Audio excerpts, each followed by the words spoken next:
Hello ಎಲ್ರಿಗೂ ನಮಸ್ಕಾರ, welcome to my channel. So ಇವತ್ತು ನಾನು ಈ ವಿಡಿಯೋನಲ್ಲಿ ತೋರಿಸ್ತಾ ಇರೋದು ಗೋಬಿ ರೈಸ್.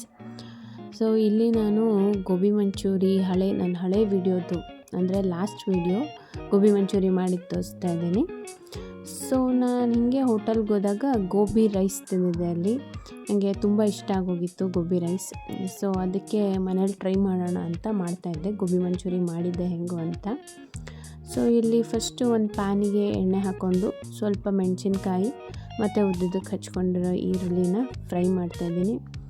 ಕೆಲವು ಟೈಮ್ಸ್ ಕ್ರೇವಿಂಗ್ಸ್, ಸೊ ಏನೇನೋ ತಿನ್ನಬೇಕು ಅಂತ ಅನಿಸುತ್ತೆ. ಸೊ ಅದಕ್ಕೆ ಮನೇಲೇ ಮಾಡ್ಕೊಳ್ಳೋಣ ಗೋಬಿ ಮಂಚೂರಿ ಮಾಡಿದ್ನಲ್ಲ ಅಂತ ಗೋಬಿ ರೈಸ್ ಟ್ರೈ ಮಾಡ್ತಾಯಿದ್ದೀನಿ. ಇದಕ್ಕೆ ರೆಡ್ ಕ್ಯಾಪ್ಸಿಕಮ್ ಮತ್ತು ಗ್ರೀನ್ ಕ್ಯಾಪ್ಸಿಕಮ್ ಉದ್ದುದಕ್ಕೆ ಕಟ್ ಮಾಡ್ಕೊಂಡಿರೋ ಕ್ಯಾಪ್ಸಿಕಮ್ನ ಹಾಕಿ ಸ್ವಲ್ಪ ಉಪ್ಪು ಹಾಕಿ ಫ್ರೈ ಮಾಡ್ಕೊತಾ ಇದ್ದೀನಿ.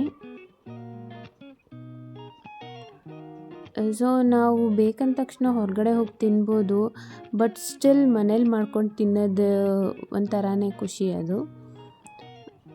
ಅದಕ್ಕೆ ನಾನು ಟ್ರೈ ಮಾಡ್ತಾಯಿರ್ತೀನಿ. ಟ್ರೈ ಮಾಡಿದ ರೆಸಿಪೀಸ್ ಎಲ್ಲ ಯೂಟ್ಯೂಬಲ್ಲಿ ಅಪ್ಲೋಡ್ ಮಾಡೋಕ್ಕೆ ಆದಷ್ಟು ಟ್ರೈ ಮಾಡ್ತಾಯಿದ್ದೀನಿ. So please keep supporting and subscribe to my channel. So ಇದು ಫ್ರೈ ಆದಮೇಲೆ ಇದಕ್ಕೆ ಸ್ವಲ್ಪ ಸೋಯಾ ಸಾಸ್ ಮತ್ತು ಚಿಲ್ಲಿ ಸಾಸ್ ಮತ್ತು ಸ್ವಲ್ಪ ಟೊಮೆಟೊ ಕೆಚಪ್. ನಾನು ಚಿಲ್ಲಿ ಸಾಸು ತುಂಬ ಕಡಿಮೆ ಯೂಸ್ ಮಾಡ್ತಾಯಿದ್ದೀನಿ, ಯಾಕೆಂದರೆ ನನ್ನ ಖಾರ ತುಂಬ ಕಡಿಮೆ, ನಮ್ಮ ಮನೇಲಿ ಖಾರ ತುಂಬ ಕಡಿಮೆ ನಾವು ಯೂಸ್ ಮಾಡೋದು. ಸೊ ಸ್ವಲ್ಪ ಟೊಮೆಟೊ ಕೆಚಪ್ ಹಾಕ್ತಾಯಿದ್ದೀನಿ. ಇದಕ್ಕೆ ರೈಸ್ನ ಆ್ಯಡ್ ಮಾಡ್ತಾಯಿದ್ದೀನಿ.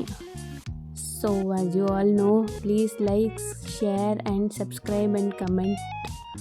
ನನ್ನ ಚಾನಲ್ನ ಸಬ್ಸ್ಕ್ರೈಬ್ ಮಾಡಿ.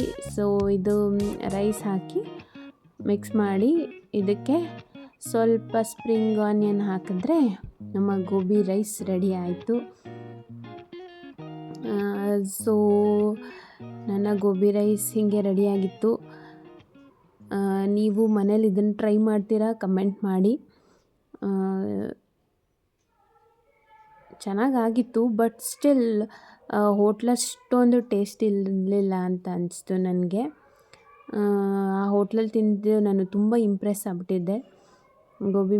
ಗೋಬಿ ರೈಸ್ ಮಾಡಲೇಬೇಕು ಮನೇಲಿ ಅಂತ, ಅದಕ್ಕೋಸ್ಕರನೇ ಗೋಬಿ ಮಂಚೂರಿ ಮಾಡಿದೆ ಅಂತಲೂ ಹೇಳ್ಬೋದು. ಇಲ್ಲಿ ನಾನು ಹೇಳ್ತಾ ಇದ್ದೀನಿ ತುಂಬ ಚೆನ್ನಾಗಿದೆ ಅಂತ, but it was nice. So ನಿಮಗೆ ಈ ವಿಡಿಯೋ ಇಷ್ಟ ಆಗಿದ್ದಲ್ಲಿ ಪ್ಲೀಸ್ ಲೈಕ್ ಮಾಡಿ. Thanks for watching.